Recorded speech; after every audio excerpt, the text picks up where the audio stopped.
There we go. Excellent.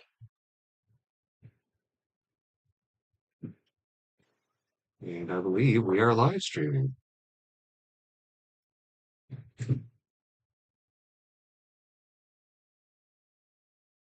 Just checking it out, folks.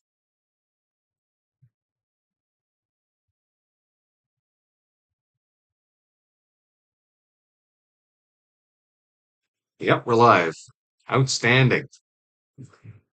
All right, welcome to Occam's Razor. This is a little practice live session that we have before tomorrow's Blazing Cat for Fridays, which is good. It's been a rather busy week. And today we are going to be getting into a review of an article, once again, on the military. But first, I'd like to thank all you subscribers out there.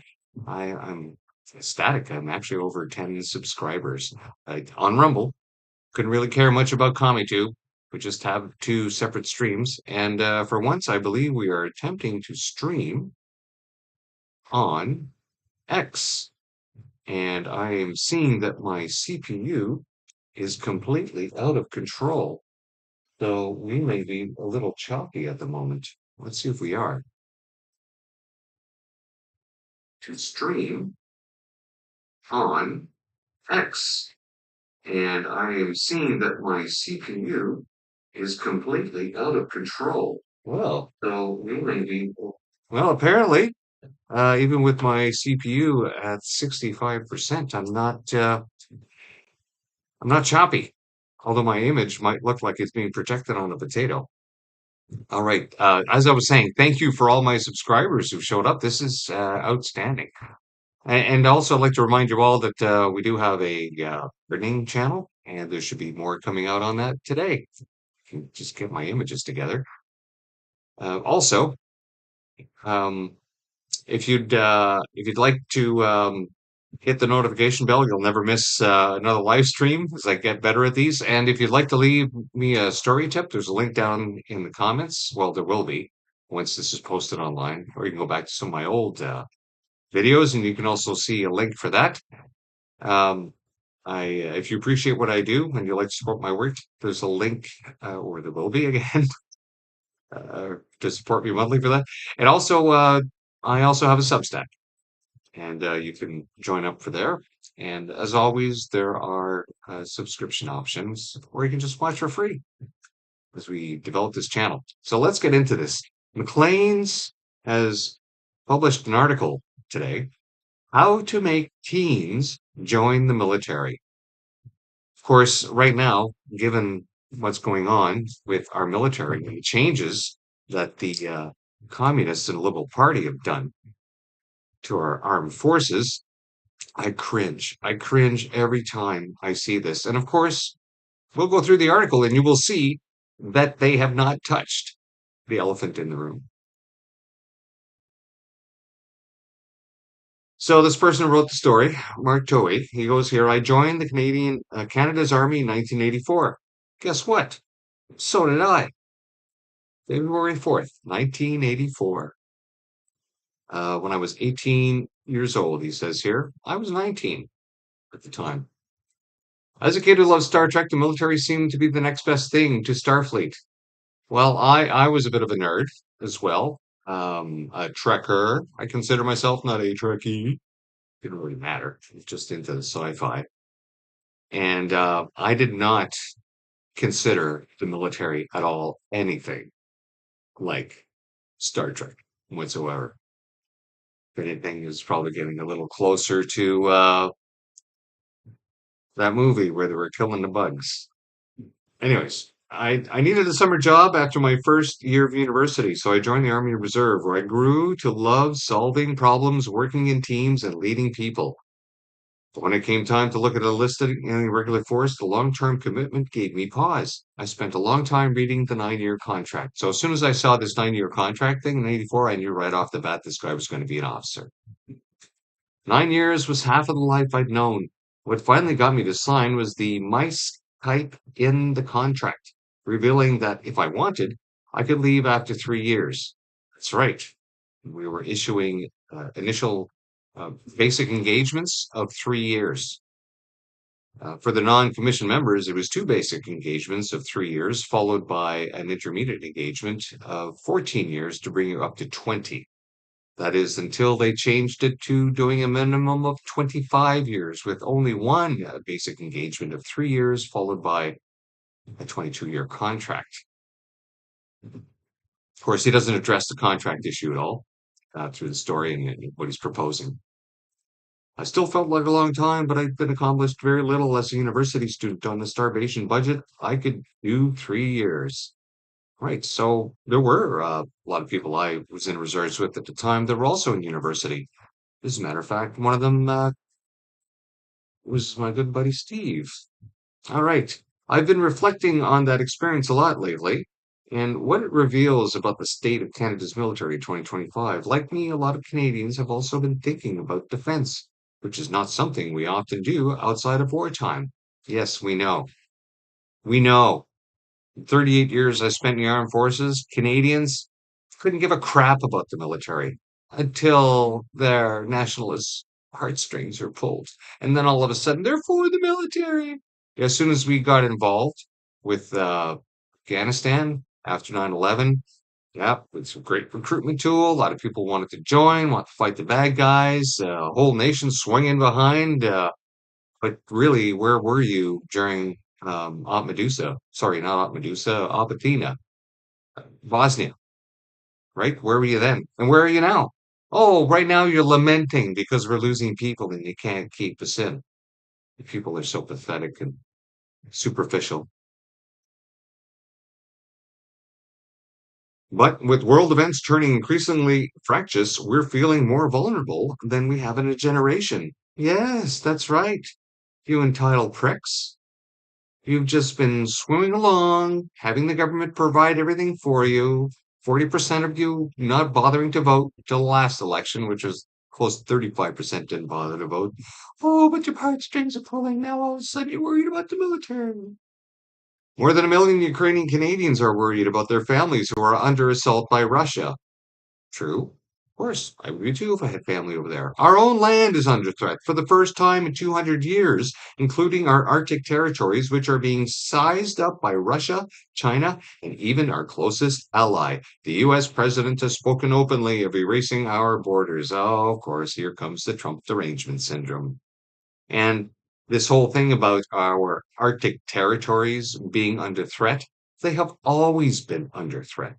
Canada has barely had an ability, most of the time, not even to do anything about that territory up north, other than planting some people there and then paying them to stay there and say, this is our land. But other than that, we don't have the deployment capability really to do anything up there, except maybe send a couple of fighters over top to see what's going on. But that's about it. The weather there is pretty bad most of the time. Nobody wants to be there. And national defense has returned to the forefront of national conversation. So, as the state of our military, an institution Canadians remain proud of, even if we've allowed the decline to a point where it can no longer stand on guard for us. Oh, well, I see you've admitted that the Canadian Armed Forces are a failure. Our fighter jets are over 40 years old. That's right, they're over 40 years old. And what did the Liberals do? They bought more 40-year-old jets that weren't even serviceable that might be cannibalized partly for parts. I don't even think we can get those old Australian fighters going. What a waste of money that was.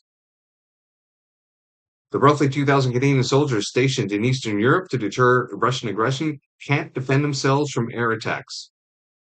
Well, you got your facts wrong there, Mr. Dowie. There's not 2,000 Canadian soldiers stationed in Eastern Europe. There's barely 1,600. And our actual commitment is 2,200, which we cannot meet. And this 1,600, they want to keep that rotation going on forever. But we're losing people, and we're not going to make it. We're not going to keep up that 1,600 rotation. Well, not with effective troops anyway. These problems aren't new. When I joined in 1984, I was issued a Browning pistol made in Toronto at the end of the Second World War. Its aim was so inaccurate that I joked the bayonet would double its effective range, and this is when I knew that the man really was being trained as an officer because he was issued a pistol, whereas most troops will always be issued a rifle, learn how to fire that Of course, this whole training regime has changed now. Officers just don't get pistols issued. And I was also issued a Browning when I went overseas. It's the same pistol that I trained on from 1984 all the way to the end of my career. Although if you were in CSOR or the door kickers, they will get some better pistols, right? They are buying other pistols. It's just as these are being phased out. But I have to tell you, your Browning, your 9mm Browning is not your first line of offense to be used in warfare. It's your last ditch effort. It's if you're in close quarters and your rifle is no longer available for you to use and you're into using your pistol now. It's a nice to have. And yes, it's not very accurate, but I don't know. I fired it on the range and I could seem to hit things a lot better with my pistol than I could with my old FNC1. Then after that, the C7. It really comes down onto your own small arms coaching, I guess. I guess you didn't get any decent small arms coaching back then. So let's see. But equipment isn't even the biggest problem our military faces. The biggest problem is what former Defense Minister Bill Blair called the death spiral in recruitment, as old soldiers retire faster than new soldiers can.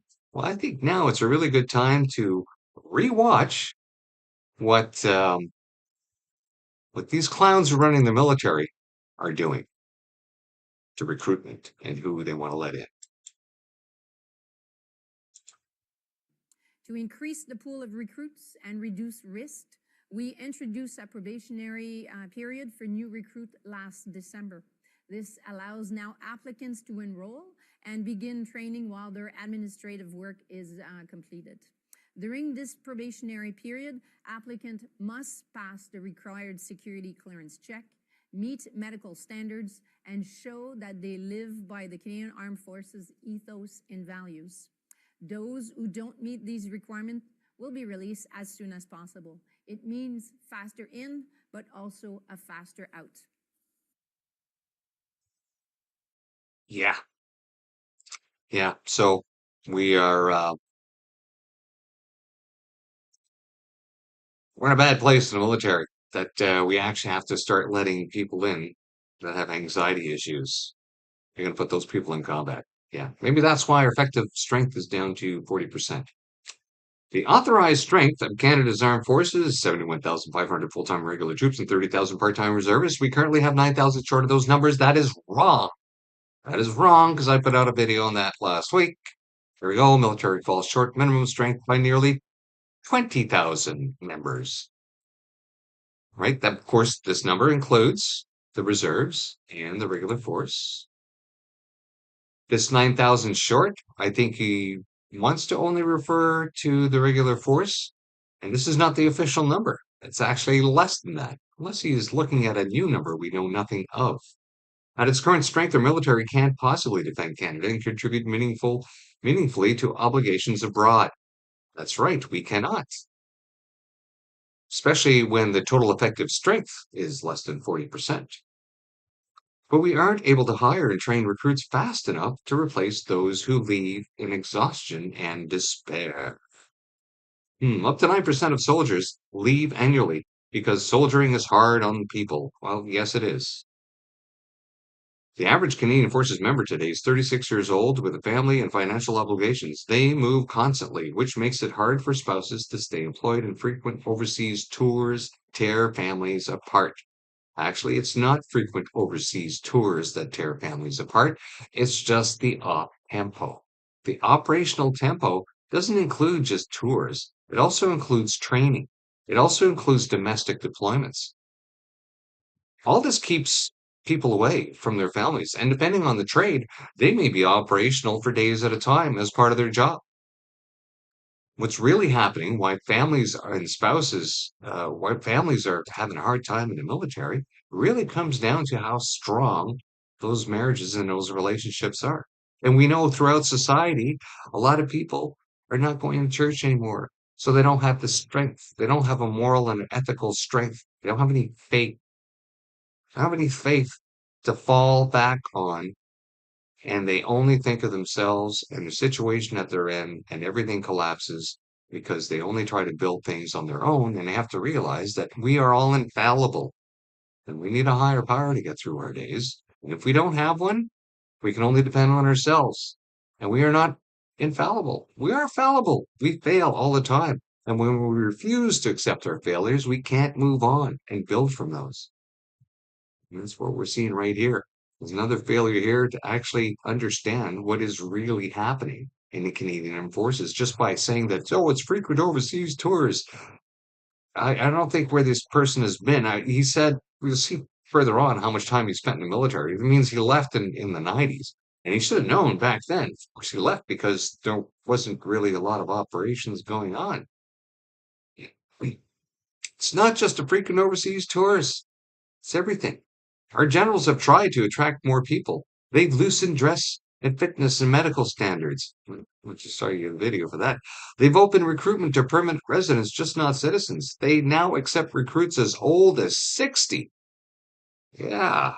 Yeah. So I remember when I was teaching at Canadian Forces School of Aerospace Technology and Aerospace,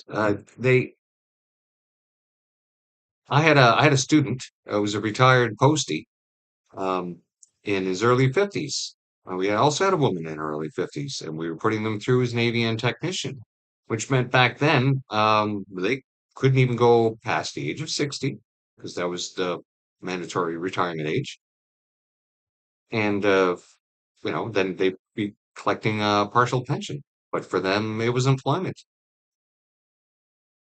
It's hard on the body joining at that age. And seriously, why are you having recruits as old as 60 joining? What the hell is wrong with your military? It's this is what happened at the end of World War II for the Germans when they were conscripting old men and children to fight in the trenches. Is that what we're at now, Canada? Oh, well, I guess it would fit having being given that you went and initiated fascist medical mandates on your people. I guess only it's only fair that you should end the same way that a fascist military ends with old people in it. None of that has worked because attraction isn't the problem. Now, of course, now he talks about a real problem. 70,000 Canadians applied in the military, but only 4,000 were hired. And this is in 2023, according to his stats. I don't think the numbers are that high. We looked at those numbers in another video, but regardless, it is true. The recruiting system is horrible here in Canada for trying to get people in. The real issue is a slow, broken career or bus staffing dogma that prioritizes recruiting career soldiers and that has dominated our military since the end of the Cold War. Under the system, it can take 18 months between a recruit's application and their basic training. That is true. As an active reservist, when I applied to the regular force, it took me just under 2 years. Just under 2 years. Actually, no, I think it was under 3 years to finally get on my course. I was accepted uh, just over 2 years, but that was as an active reservist. I was already in the military. I was already in uniform. I was already a master corporal in a reserve infantry. And I had been accepted as direct entry because doing an infantry section commander's course, it qualifies you up to the rank of sergeant in that trade. So, seeing as I was already teaching recruits, it didn't make any sense to send me on a recruit course. So I was direct entry. I reported to the school in Borden and got issued my Air Force uniform, and then went 1 week from having to run a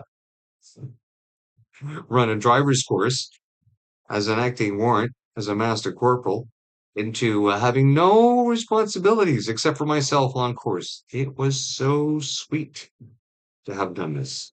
But it's true. It took that long. Now imagine you're a civilian trying to join, and that's what he goes into here. Like, why would somebody wait that long for a job? Well, back in the 80s, there weren't a lot of jobs. Again, because the liberals back then had destroyed the economy. Now, what we need instead is a new national service plan to fill our military with fit young warriors. I'm not talking about conscription. We tried that before. It was a divisive and arguable merit. A volunteer plan with strong incentives will be enough to build the strong combat-ready military Canadians want. I don't think you understand what Canadians want. What Canadians want is not to be coerced into 3 injections if they join the military. That's right. The covidity stupidity is still happening. It is still going on in the military. CDS Directive 003 still requires 3 jabs when you join.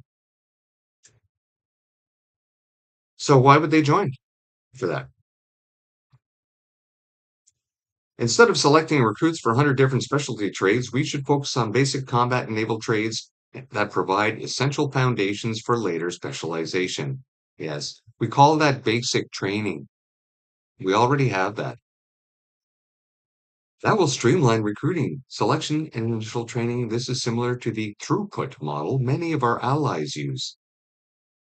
I Has he looked at what our military does? We have a basic training, and then people get sent now to a unit instead of being put in a personal awaiting training platoon.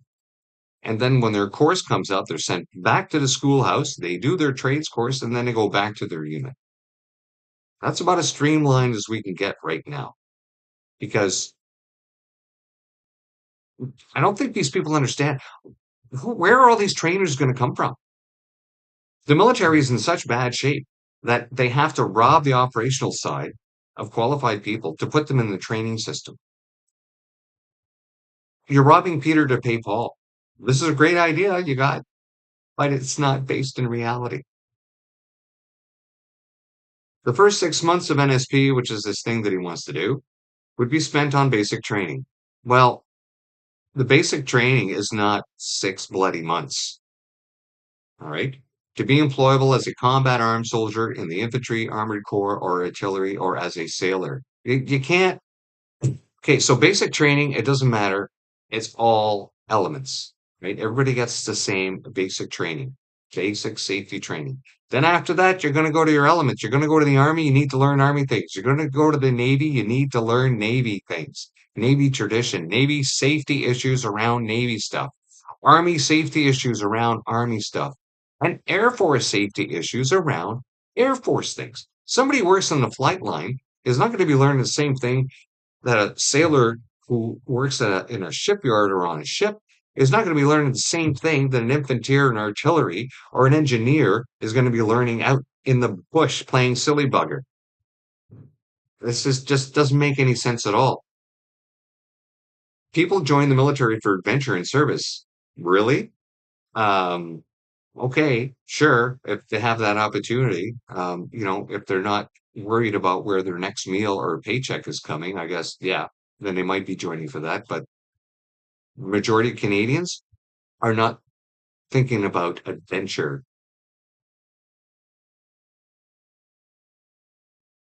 After training, these soldiers will be posted to an operational unit for a year of overseas duties, perhaps with a brigade group in Europe or in a ship at sea.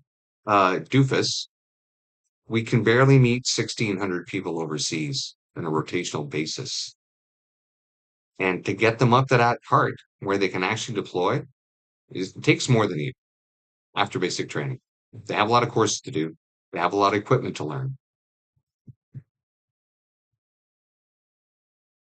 Like many soldiers, I retired when operational service became too elusive and soldiering too boring. What a narcissist. So you didn't join to serve your country? I mean, I joined for the paycheck initially, and then after I joined and saw what was involved, I had to make a decision. Am I going to stay in this thing and put myself through this? And I had to go through it, change my mindset. And then after that, you realize that self, when you're putting service before self, that means that you're serving your country before self. So if you're retiring because things have become too boring, well, then what the hell did you join for? The last 6 months of NSP service would include demobilization from operations and basic leadership training. Um, that's very nice. Yeah, okay, sure, whatever. Again, anything and everything that you do with this means that it needs oversight, means that it needs a leadership component, it needs a budget, it needs equipment, it needs a system in there. It's just typical officer BS all the time. They come up with these great ideas and never imagine the follow through. And then they just leave it to the military to try to uniform foxtrot it. And then after a while, if there's nobody else and then somebody else comes by in the leadership afterwards and looks at what their predecessor did and usually ignores it, and then whatever initiative that they brought in just kind of like goes to the wayside. Now, obviously, this kind of initiative would have to be top down and come from the CDS and be approved by the minister. Those who don't join the regular force would be released with vouchers for 4 years worth of post-secondary tuition while they serve part-time with the reserve unit. So this program has had various incarnations over the year. They, I was to mention my buddy Steve earlier at the beginning of this. He went and did this program, similar program for this, while they put him through university so he could complete his officer training. And he paraded with the unit that was closest to his university. Years later, I bumped into him in Petawawa when he was an infantry officer, and he had not changed whatsoever. He was still the same person, same ethos, but now more of a soldier than he was before. Some people never change. They have the same characters and the same belief system. And that's why when people do things that are unethical in the military, you know that that is who they are. It means that they've done it in the past and they will do it again. Now, this program wouldn't cost much, as imaginary program. Your recruits currently start at $43,000 per year, which raises up to $63,000 per year. And that's as we go through pay incentives from basic 0, 1, 2, 3, 4, 5 pay levels that go over for your first 4 years. Typically, after 4 years as a private, you should be, by now, after 3 years, you would have your single private stripe. And then after 4 years, if you've got your qualification level 5 in whatever trade you're in, you should be getting your corporals. And then you should be starting your corporals pay. But on this program, you would never reach that. You'd be staying a private. Soldiers with NSP could earn less. They'll be young with no expenses. Their housing will be covered, and they'll be deployed much of the time in locations with a few places to spend money. Okay, I don't know where these imaginary deployments are, but deployments cost money. They have to be budgeted. Operations cost money. And right now, we can't even meet the 2200 requirement deployment in Latvia because we can barely meet the number of 1600. So who's going to be looking after these soldiers? Who's going to be supervising them? Who's going to be training them? These are all numbers we do not have. The benefits of the military is clear. Recruiting will be simpler when we don't have to select for 20-year potential among 100 occupations. Creating a mass production model focuses on combat trades will generate new warriors rapidly and keep operation units full. Yes, okay. Maybe next time you have a brilliant idea for the military, you have discussions with career managers in the armed forces, and they will uniform foxtrot your reality for you. Because this is not viable at all. Your mass production model, right? So you would have to actually change all the requirements that they have established for all the different trades, all the training regimes. You have no idea the amount of work that it would require to change training syllables and get that accepted. The amount of meetings that would have to be had by staff that are already overworked as career managers trying to maintain their people. And it's not just the career managers. It's all those people in those trades that are involved at the unit levels and continuing the training that was done at 2 Division, where they go and do their training, where they have those established things, and then the follow through so supposed to be done at the home unit. They have to have those discussions as well. This is not an overnight thing. This is not an easy thing that you want to do. I think he's looking at the old program that occurred in 1983 because they had something similar to this. I spoke about that in a previous video, and they only employed them for a year at the time. They went through the training. They did some summer activities with them. Then after the year, they could join up. Some of them did, but most of them did not. But it did keep them employed. And guess what? Drove up the Liberals' employment numbers for the year. It made them look good. And they did it, and once again, by spending your tax dollars. So within a few years, we could double the size of our military, getting us very near our 2% of GDP commitment to NATO. The NSP, his supposed program, will be a boon to our reserve force, allowing it to grow faster and sustain itself. Yeah, okay, finally, it will benefit Canadian society at large by pumping proud Canadians, great team workers, and trained leaders with international experience into the workforce. So, people who join the military for their first 10 years, non-commissioned area, and even in the officers, some of them climb a little faster than they should. They're not going to be gaining any international experience. They're going to be so busy training. And then if you're going to send them away into if they actually make it to Latvia or any other international thing, they're going to be so busy with their head down in their little job that they're doing that this is actually going to be operational experience. This international experience that they're talking about, how would you think they're going to be able to bring that to a civilian workplace? Because there will be pushback from those in the military senior ranks who are committed to the status quo. I don't think you have an idea what's happening in the senior ranks because the status quo in the senior ranks is being ideologically changed. So let's get into that. First off, yes, we did see that his numbers are a little off.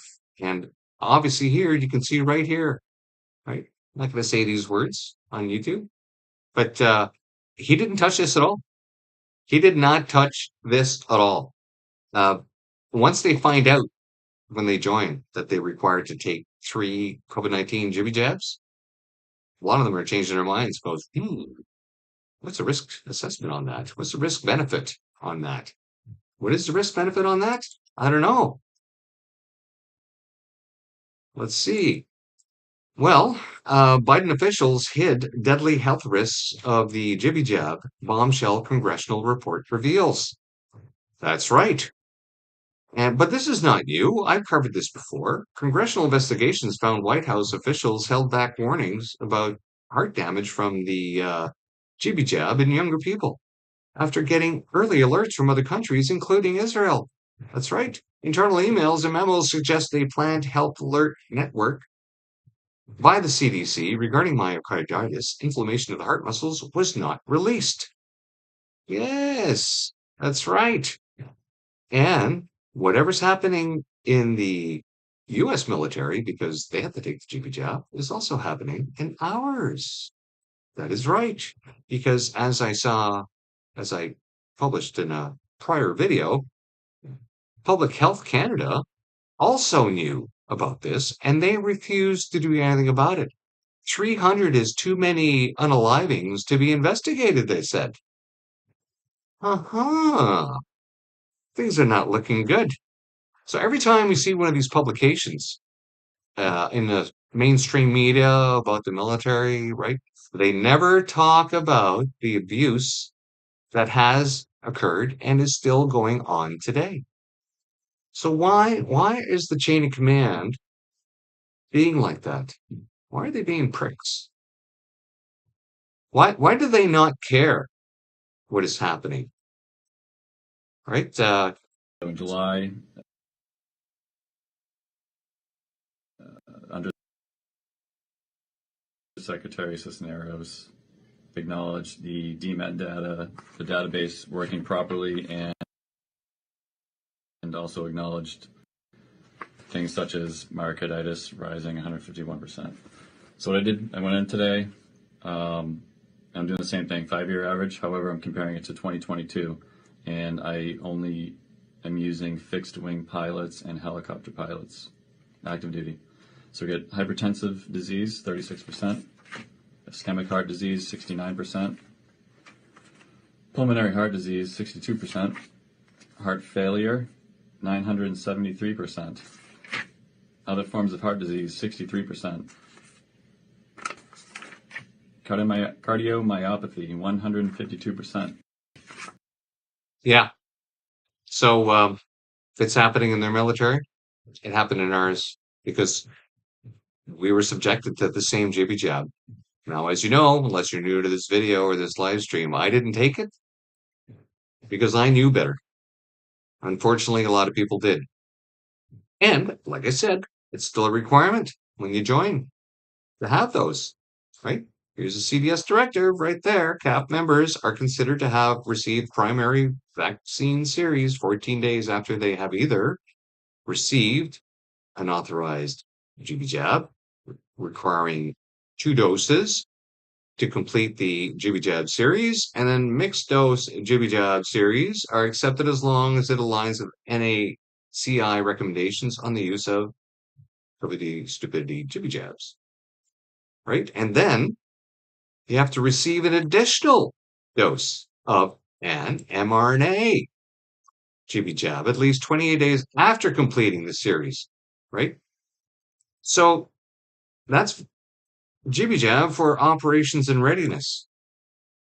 So that article you were looking at, all these people that you're going to join this program and you're going to do some new kind of form training that's going to extend the kind of basic training that you do, maybe give them a little more operational combined readiness things so you can deploy them somewhere. And during that time, they're going to have to do this. Yeah. They're going to have to take these 3 jibby jabs because if they don't, they're not considered total effective strength at your unit. Maybe that's why the total effective strength is now dropping to 40% and dropping even more because when it comes to this, as people join, it goes, oh, no, I'm not taking those. You can keep me employed domestically, but I'm not going anywhere. I'm not doing any operations if I need to take this. Maybe that's what's going on. But why is it going on? So let's go back and look at this Canadian Armed Forces ethos. And I bring this up because in the armed forces now, people that are going to be promoted to full colonel, because once you're a colonel, you're on the way to becoming a general, right? So not the lieutenant colonels. Lieutenant colonels, you're training to be a full colonel, because once you're a colonel, actually, once you're going for your colonel promotion, you're going to be having an interview. They're going to be interviewing you to make sure that your head is on straight. Yes. Yeah. You're going to be ensuring you're going to have an acceptable use of assessment results needs to happen, right? They're going to be doing a psychometric assessment on you. And as part of the psychometric assessment, they're going to ensure that you follow the ethos. And what has happened to the ethos? Well, in keeping with the current CDS, who ensured that tampon dispensers were put into every single men's room in the Canadian Armed Forces, they went and changed all the ethos to make sure that it included diversity, equity, and inclusion. Let's go to inclusion.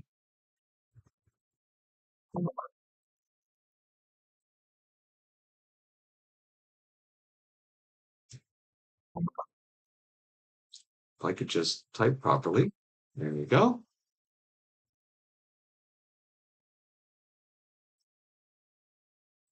Inclusion within an equitable profession culture is essential in creating a sense of belonging and cohesion. Within a CAF, inclusion makes our military esteem strong. You just read this whole thing. It's like straight out of Woke 84. Woke 1984. Diversity, making teams, uh, making sure that we acknowledge individuality. And yeah, so, what the hell is wrong with you people? It, it's not about individuality in the military, it's about conformity. You cannot have a team of a bunch of individuals trying to do something in the military. You need a very strict command structure. And what they have done here is that they have completely destroyed military ethos from the inside by inculcating woke cultural Marxist ethos. And why do I say this? Let's go down to this last paragraph in inclusion. Those who are inclusive reject racism, sexism, heteronormativity, homophobia, xenophobia, and any other form of hateful, discriminatory, or hurtful behavior, conduct, or association.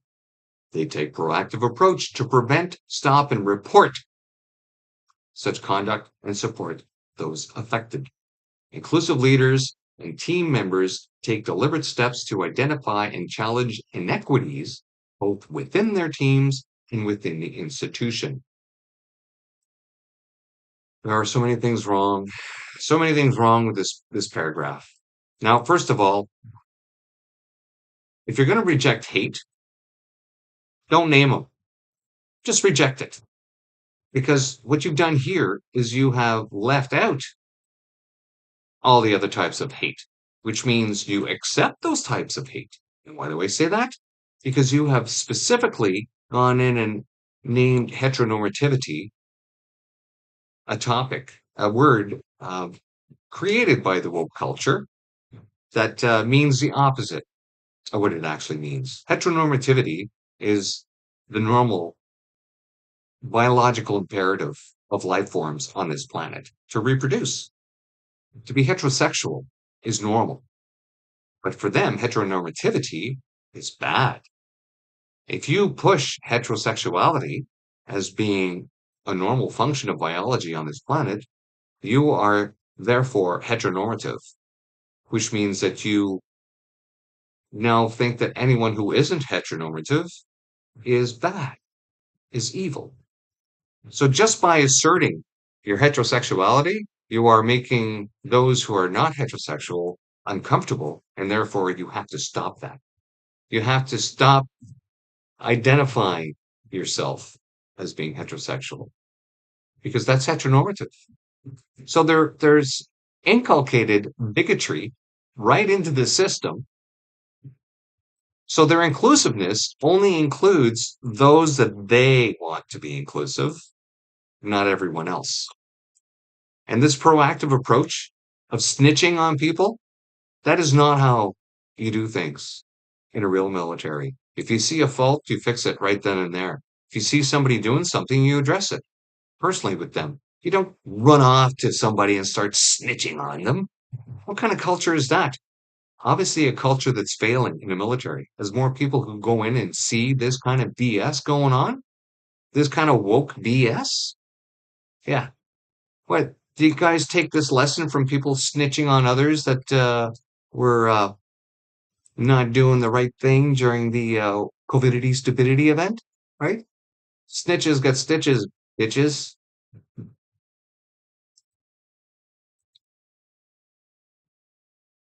So I don't know what to tell you. I think if you're thinking of joining Canadian Armed Forces, don't.